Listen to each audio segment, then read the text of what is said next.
Well,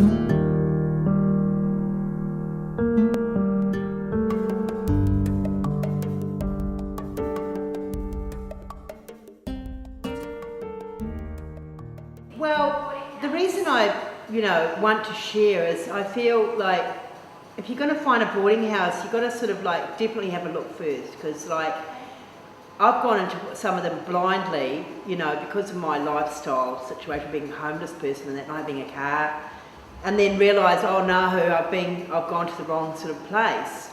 Well, I'll talk about my last boarding house experience. Well, I'd only talked to her a lot on the phone. It took ages. She finally had a room. And she was on the phone and she was going, oh, I've had awards about the best boarding house in Brisbane and things like that. And I thought, oh, okay. And anyway, it turned out to be quite untrue, I felt.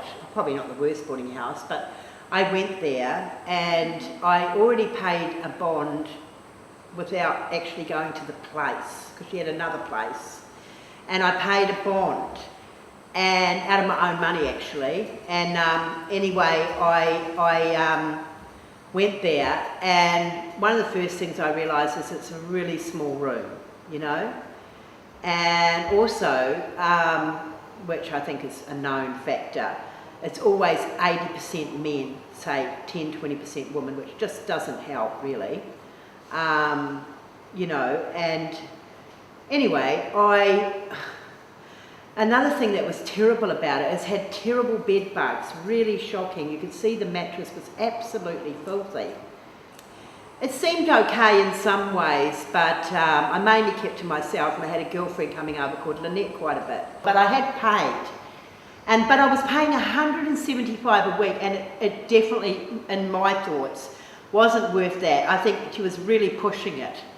I think 140, there was no food provided, and even one of my sister came once to visit me, and she said, are you paying $175 for this?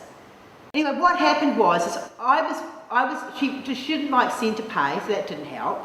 So I've got a bit of a gambling problem, but anyway, I paid 1 week myself, then I'd gone into the bank and put the money in. Anyway, then I was getting away for it, and I was sort of a bit unsure whether I wanted to stay, kind of thing, but I paid the bond. So I did get behind. Anyway, what happened was, luckily my friend Lynette was visiting. Anyway, I wasn't sure when she'd find out about the bank, and admittedly I was a bit dishonest, not telling her, but she mustn't have checked the bank for a week or two.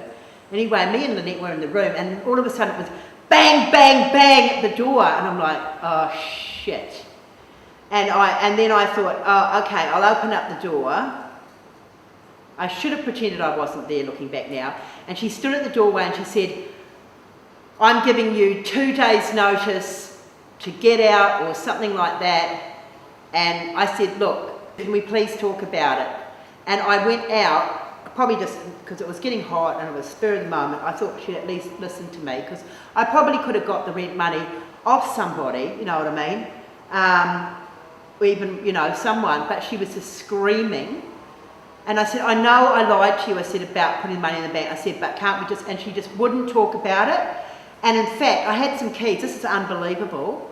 Luckily, Lynette was in the room. She actually physically snatched the keys out of my hand and even scratched me. I had blood, tiny bit of blood, and it was a bad scratch there and up here. And even Lynette said when I got back to the room, she said, and it took a while to heal actually, it was there, a couple of weeks to heal. And luckily Lynette was in the room, because I had my passport, I had my belongings in the room. And so I banged on the door, I said, Lynette, hurry up, open up, I've been kicked out. And so luckily Lynette opened up. And if it hadn't been for Lynette, I could have been really in the shit with getting my stuff, you know what I mean? Which she had no right to do, because legally.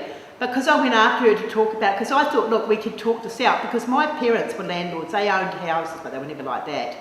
And I thought, it's fair enough in a way. I could try to talk to her about the big buds, or even, come to a compromise.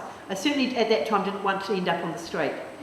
Anyway, I got back in the room and she said, start packing. I said, I tried, and then one of the guys that had a void at the kitchen was standing there, like eavesdropping, and he was this big tall guy, and a lot of people who are trying to protect their homes will side with the landlady, so I was worried about my personal safety, so I thought, look, it might be best to me to just go. Then she goes, pack, pack, pack. So I started just throwing everything in a suitcase. I was that stressed out that when I actually did leave, I wasn't sure if I'd left stuff behind. I was that stressed out. Lynette was trying to say, no, stand your ground, she's got to give you 2 days notice, and I was saying, yeah, okay. She was just, wouldn't listen, it was like, no, you've got to go, and I was like, look, you know, at least let me stay the night. She goes, you go and get $26 and you can stay the night. But it was just ridiculous. I just took off with a suitcase. I had nowhere to go. Funnily enough, it was Saturday, I think, and I parked the last bus loop, luckily, into the city, and I think I slept out. I can't remember. I think I slept. Oh no, luckily I rang Pindari, and unbelievably they had a room for a week or two, which I was entitled to go back. I was very lucky to get in. I think that's what happened, yeah. But only just by the nick in my teeth. I could have stood my ground, but as the other people who lived there were milling around, literally at the door, I saw them. Yeah, I was like, hold on, this could turn very volatile here. She was screaming at me. I tried to talk it out. I really feel like she was just unfair, and she assaulted me and got me under it.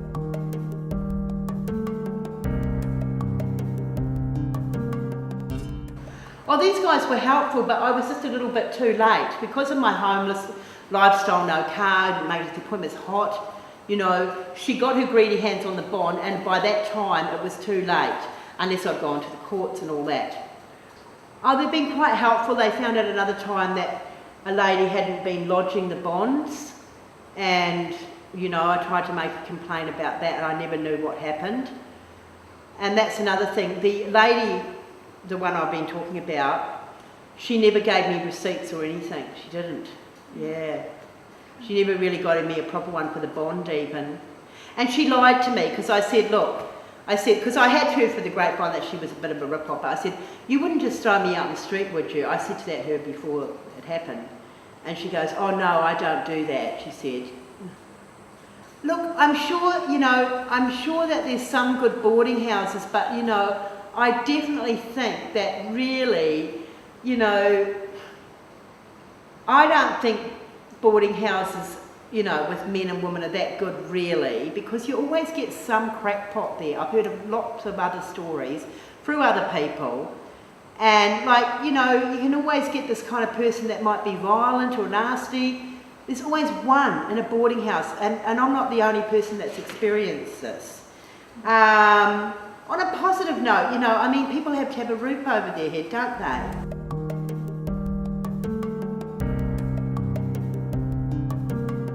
Well, I think first of all, like, you know, go and see it before you even think about moving in, which I didn't do with this particular one. And make sure it's a clean room, I think. You know, like, make sure the mattress is clean. You know, there wasn't even a light bulb. My friend had to buy a light bulb for me. And then something else, there was something else that was odd. Oh, the sink was blocked. It was a big issue because it was where you could drink of water and that. It was totally blocked. It was a nightmare. It wouldn't even go down the hole.